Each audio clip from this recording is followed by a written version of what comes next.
গাহৰি ইয়াৰ সোৱাদ ক'বই নালাগে, ইয়াতে মজা। নমস্কাৰ জনাইছোঁ সকলোকে। বহুত দিন হ'ল মই তেনেকৈ ফেচবুকত ভিডিঅ' বা কোনো ধৰণৰ ৰেচিপি দিবলৈ পৰা নাই, আৰু আজি আপোনালোকক দেখিছে কি ধৰিব পাৰিছেনে বাৰু। এইটো হ'ল মোৰ স্পেচিয়েল তিল আৰু গাহৰি। ইয়াৰতো সোৱাদৰ কথা ক'বই নালাগে, বিৰাটেই বঢ়িয়া হয়। আৰু যিসকলে গাহৰি খাই ভাল পায়, গাহৰি লভাৰবিলাকে, তেওঁলোকে তিল দিয়া গাহৰি ইতিমধ্যে খাইছে সকলোৱে। আৰু ইয়াৰ সোৱাদৰ বিষয়েতো মই ক'বই নালাগে, আপোনালোকে জানেই। আৰু যদি ৰেচিপি লাগে ক'ব, মই দিম। গ্ৰেভিটো বহুত মজা হৈছে। এতিয়া আৰু এডোখৰ পৰ্ক খাইছোঁ। পৰ্ক ক'লেও হ'ব, গাহৰি বুলি ক'লেও হ'ব, যি হ'লেও মোৰ পিছে বহুত ভাল লাগে খাই, দেখাইছোঁ।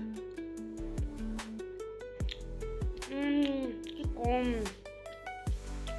লোভনীয়, পূৰা লোভনীয় মানে। আপোনালোকে বনাই খাব, আৰু যদি খাম বুলি ভাবিছে আমাৰ ঘৰত আহিব, মোক কিন্তু আগতীয়াকৈ জনাব, মই নিশ্চয় আপোনালোকক তিল গাহৰি বনাই খুৱাম। আৰু ইয়াৰ বইলৰ এডোখৰ খাই চাইছোঁ।